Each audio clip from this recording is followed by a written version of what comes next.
In 2008, the tragic story of Travis Alexander shocked the nation. Travis was a young man full of promise, with a bright future ahead of him, but his life was cut short in a brutal way. He was killed in his own home by Jodi Arias, a woman he had been dating. At first, their relationship seemed normal, but Jodi's feelings for Travis turned into something dark and dangerous. Her intense desire for him led to jealousy and manipulation. This obsession grew and grew until it ended in a horrific act of violence. On June 4, 2008, Jodi Arias did the unthinkable. She stabbed Travis 27 times, slit his throat, and shot him in the head.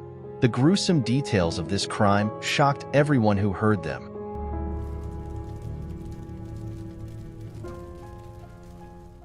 Hi guys, the story of Travis Alexander and Jodi Arias is not an isolated incident.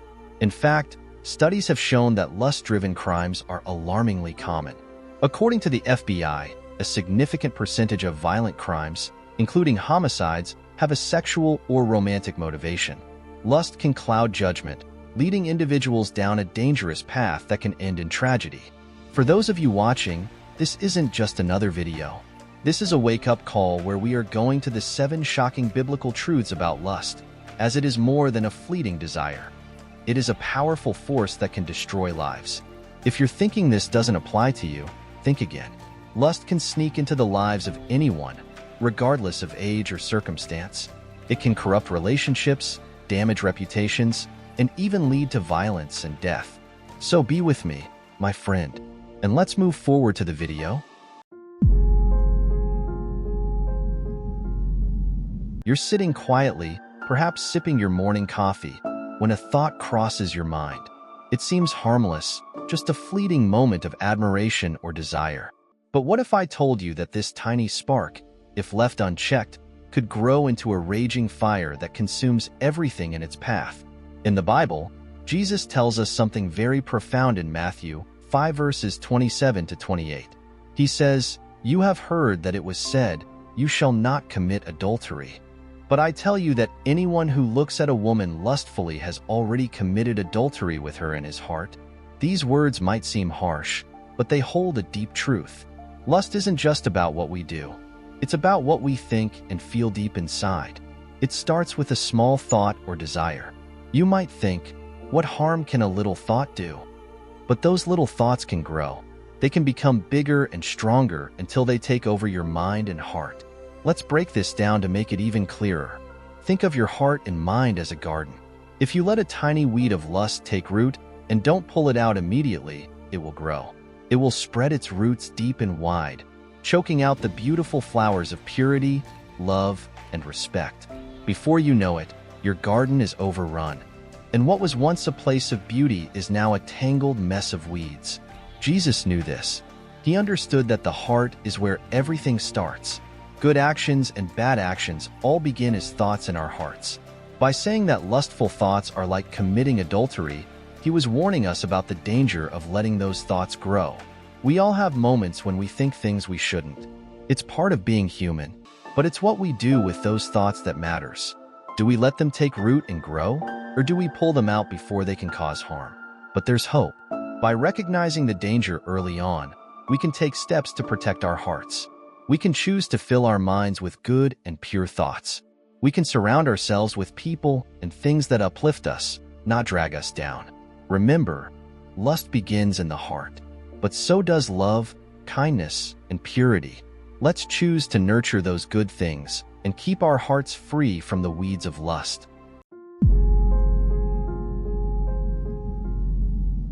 Let's move on to our second shocking biblical truth.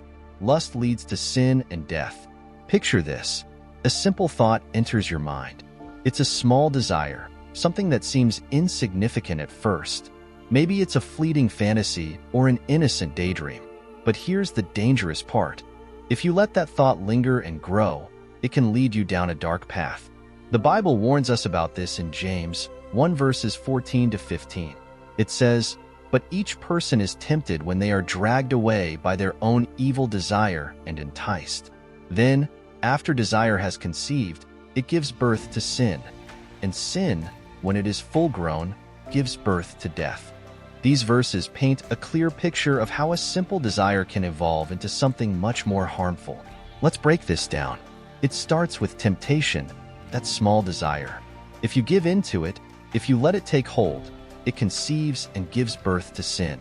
Sin, in this context, means actions that go against what is good and right. It's like a snowball rolling down a hill. It starts small but gathers more snow as it rolls, becoming larger and more destructive. When sin becomes full-grown, it leads to death. This doesn't necessarily mean physical death, but a kind of spiritual and emotional death. It can destroy relationships, ruin reputations, and lead to immense personal suffering.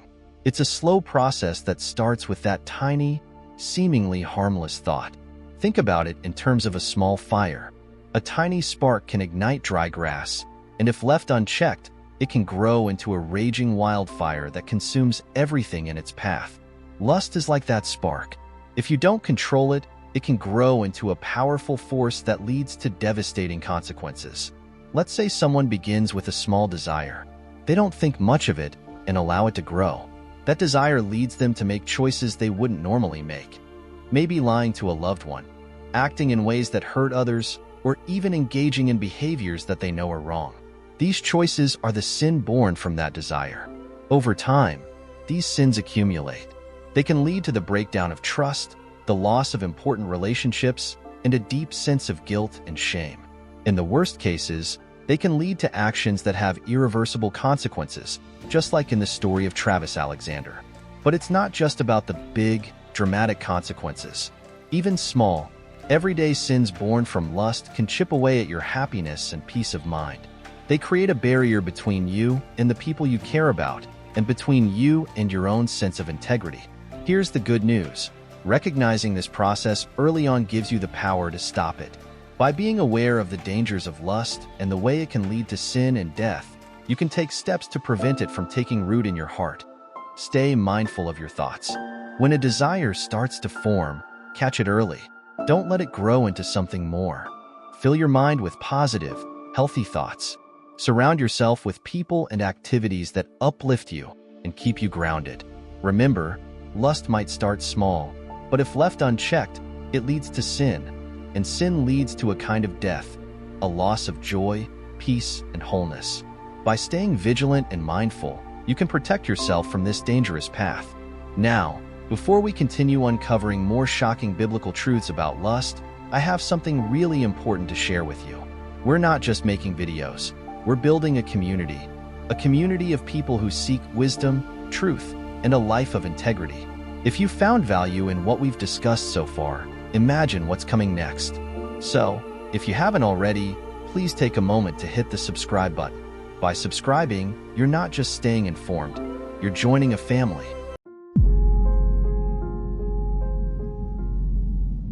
Now think of yourself walking through a beautiful, peaceful forest.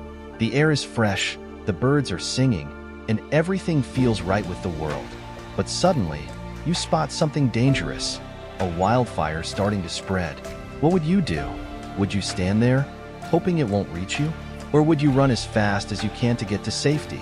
The Bible gives us clear guidance on this in 1 Corinthians 6 verse 18. Flee from sexual immorality. All other sins a person commits are outside the body, but whoever sins sexually sins against their own body. This is a powerful message. It tells us not to just avoid or resist sexual immorality, but to flee from it. Run away as fast as we can. Sexual immorality is like that wildfire. It starts small, maybe with a seemingly innocent flirtation or a compromising situation. But if you don't get away from it quickly, it can spread, causing destruction not just to you, but to those around you. This isn't about fear. It's about wisdom and understanding the serious consequences that can follow if we don't take immediate action. Think about how a person might get into a situation where they're tempted. Maybe they're spending time with someone who makes them feel special in a way they haven't felt before. It feels good, and they want more of that feeling. But then, things start to move in a direction that's not right. They find themselves in a situation where their moral compass is being tested. The Bible tells us to flee from these situations because it understands human nature. It knows that once we're in the midst of temptation, it becomes much harder to make the right choice. By running away early, we avoid the danger altogether. This might mean making tough choices. It could mean avoiding certain places or people, even if it feels difficult. It might mean turning off that movie or changing the channel when something inappropriate comes on. It's about making a commitment to protect yourself and your integrity. This isn't just about avoiding trouble. It's about valuing yourself and your body. Sexual immorality can have deep, damaging effects. It can harm your self-respect, your relationships, and your emotional and spiritual well-being. When the Bible says that sexual sin is against your own body, it's highlighting how personal and damaging these actions can be. It's also important to remember that fleeing doesn't mean you're weak. It means you're wise. It means you understand the power of temptation and are choosing to protect yourself. It's a proactive, powerful choice that shows strength and respect for yourself and your values. So, when you find yourself in a situation where you feel that pull towards something you know isn't right, remember this truth. Flee from sexual immorality. Run from it like you would run from a wildfire. Protect your heart, your mind, and your body. This is about living a life that's true to who you are and what you believe. It's about honoring yourself and the principles that guide you. It's about making choices that lead to peace, joy, and true fulfillment. Now have you seen the peaceful, clear lake? The water is calm, reflecting the sky, and everything feels serene. Now, picture someone throwing a big rock into the lake. The water splashes and ripples spread out, disturbing the calmness. This is what happens when lustful desires enter our hearts. They disturb the peace and clarity that comes from living in harmony with God's Spirit. In Galatians 5 verses 19 to 21, the Bible tells us, the acts of the flesh are obvious: sexual immorality, impurity and debauchery, idolatry and witchcraft, hatred, discord, jealousy, fits of rage, selfish ambition, dissensions, factions and envy, drunkenness, orgies, and the like. I warn you, as I did before, that those who live like this will not inherit the kingdom of God.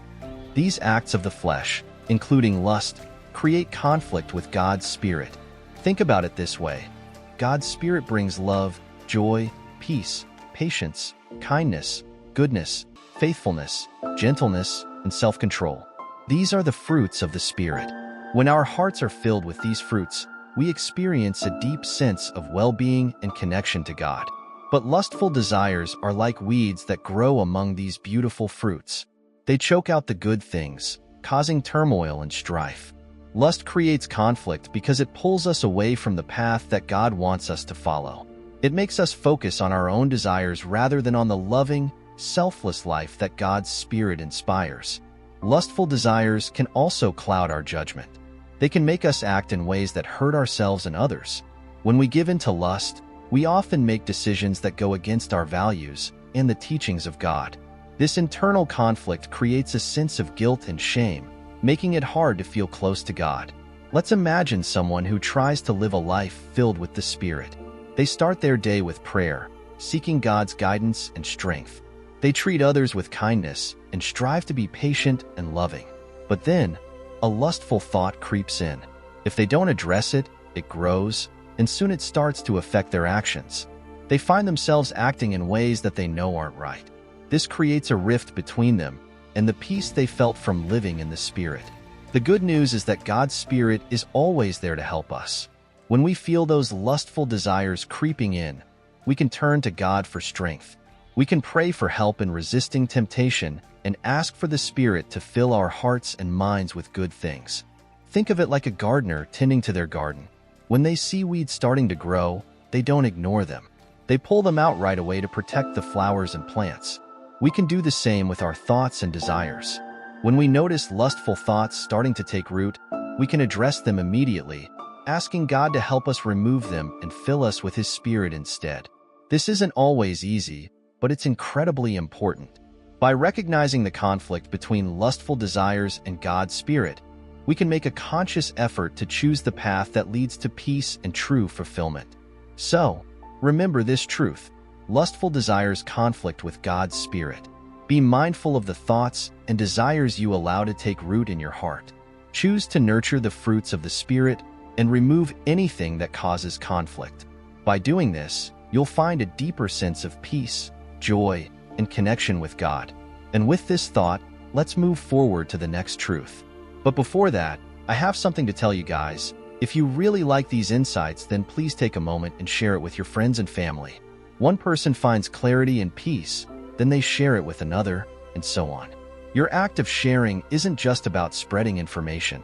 It's about spreading hope, love, and the possibility of a better, more fulfilling life. So, please take a moment to share this video. You never know who might need to hear these truths today.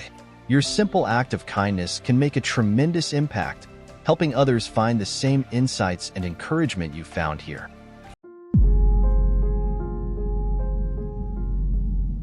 Well, we all have built a beautiful sandcastle on the beach, right? We spend hours shaping and perfecting it. Each tower and wall is a testament to our effort and care. But suddenly, a wave crashes in and washes it all away in seconds. This is what happens when lust enters a relationship. It acts like a destructive wave, undermining all the trust, love, and commitment that have been built over time. The Bible gives us a clear warning about this in 2 Samuel 11-12, where we learn about King David and Bathsheba. David's lust for Bathsheba led him to commit adultery and then arrange for her husband, Uriah, to be killed in battle. David's actions were driven by lust, and the consequences were severe, leading to turmoil and suffering in his family. Lust can be incredibly destructive because it is self-centered. It focuses on fulfilling personal desires rather than nurturing a loving, respectful relationship. When someone acts on lust, they often disregard the feelings and well-being of their partner.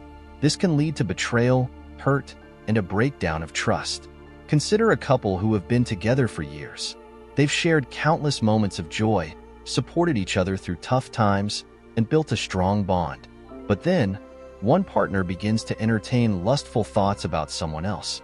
These thoughts grow, leading them to act in ways that betray their partner's trust. Maybe they start an affair or become distant and secretive. The partner who is betrayed feels hurt, confused, and angry. The relationship, once strong and beautiful, begins to crumble. Lust doesn't just affect romantic relationships. It can destroy friendships and family bonds as well. When someone is consumed by lust, they might neglect their responsibilities, become deceitful, or prioritize their desires over their loved ones. This creates a ripple effect, causing pain and disappointment to those around them. One of the most heartbreaking aspects of lust is how it erodes trust. Trust is the foundation of any healthy relationship. It allows people to feel safe, valued, and respected. But when lust leads to betrayal, trust is shattered. Rebuilding it can be incredibly difficult and sometimes impossible. Lust also diminishes respect. When someone views another person through the lens of lust, they often see them as an object rather than a person with feelings and dignity. This lack of respect can lead to actions that are hurtful and degrading, further damaging the relationship. But here's the hopeful part. Recognizing the destructive power of lust can help us take steps to protect our relationships. By being mindful of our thoughts and actions, we can choose to nurture love and respect instead of giving in to lustful desires. Communication is key. Talking openly with your partner about your feelings and struggles can strengthen your bond and create a deeper level of understanding. Seeking guidance and support, whether through prayer, counseling, or trusted friends, can also help you stay on the right path. Remember, relationships are precious and fragile. They require effort, care, and mutual respect to flourish. Lust is a powerful force, but it doesn't have to be a destructive one. By choosing to focus on love, commitment, and respect, we can build relationships that withstand the test of time and challenges. So, hold on to this truth. Lust destroys relationships. Be vigilant about the thoughts and desires you entertain. Prioritize the well-being of your loved ones and the integrity of your relationships. By doing this, you can protect what is most precious and build a life filled with genuine love and connection. And with this provoking truth, let's move forward to another that might shock you.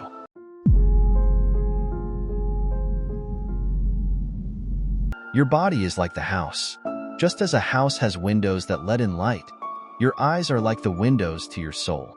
When the windows are clean and clear, sunlight streams in, filling the house with warmth and brightness. But if the windows are dirty or covered, the light is blocked, and the house becomes dark and gloomy. In Matthew 6 verses 22 to 23, Jesus teaches us, "The eye is the lamp of the body. If your eyes are healthy, your whole body will be full of light. But if your eyes are unhealthy, your whole body will be full of darkness. If then the light within you is darkness, how great is that darkness?" These words remind us how powerful our eyes are in shaping our thoughts, emotions, and actions.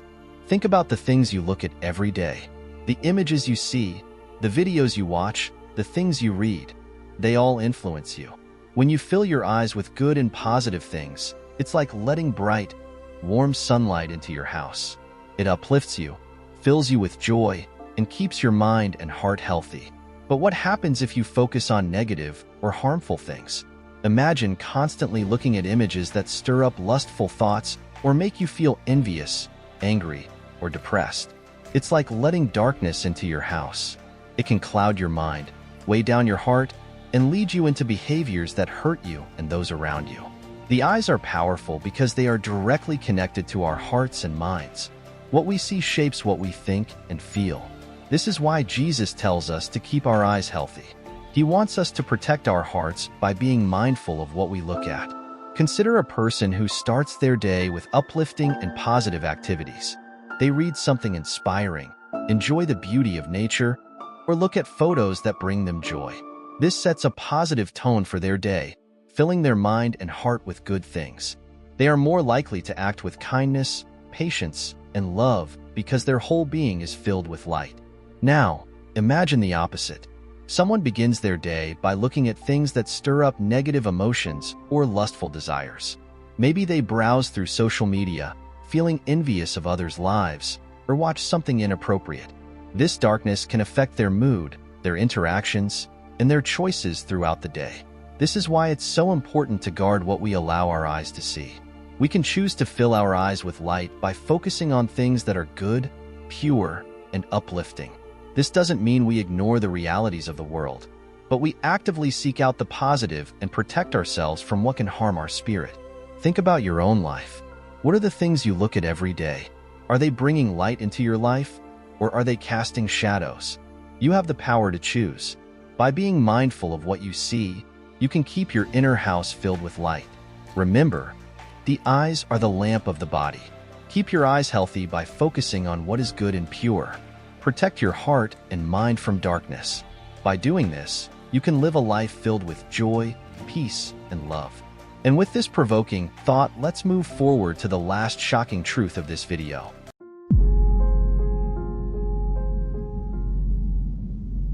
Imagine you're walking through a beautiful garden filled with vibrant flowers and lush greenery. You're enjoying the beauty around you when, suddenly, you notice a small, fenced-off area with a sign that says, "Do not enter." Inside, you see the most exquisite flowers you've ever seen.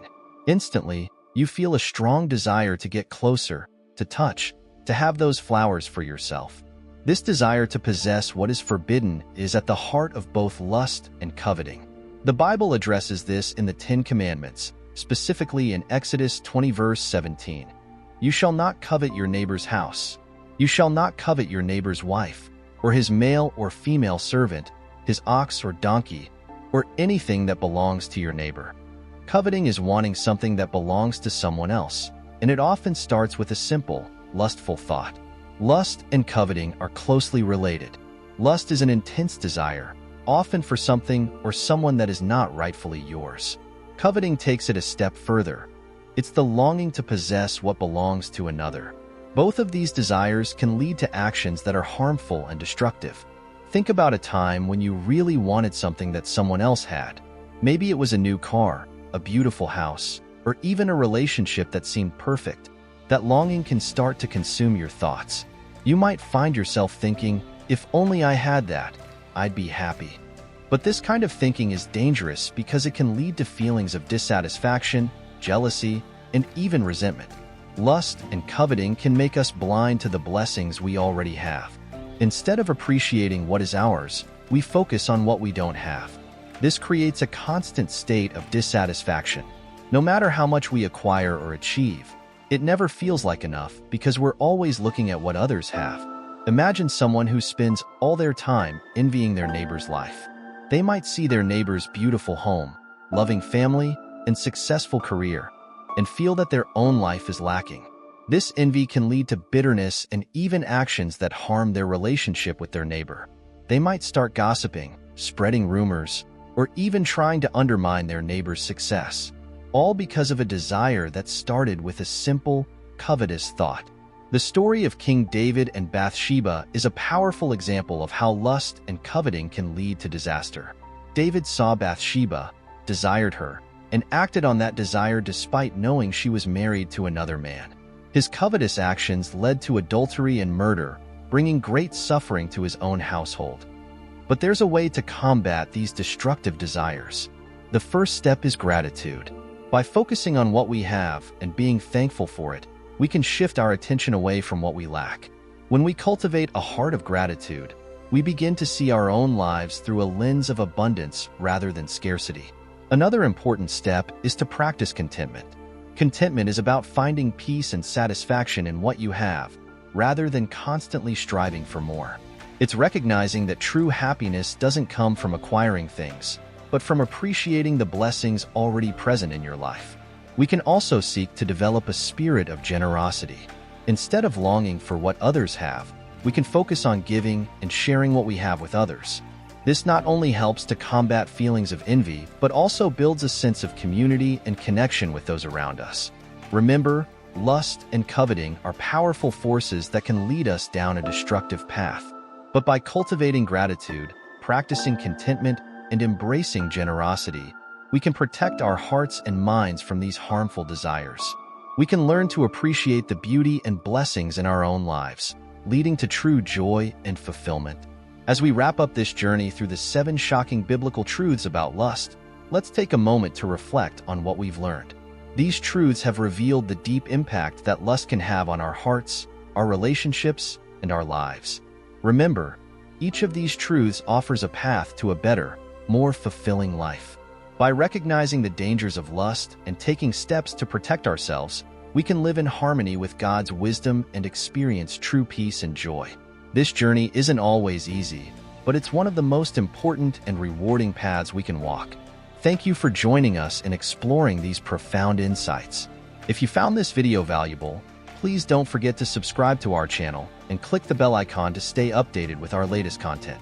We have so much more to share with you, and we're excited for what's to come. And remember, your support doesn't end here.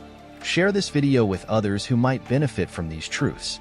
Together, we can create a community that uplifts, supports, and encourages each other to live in the light of God's love and wisdom.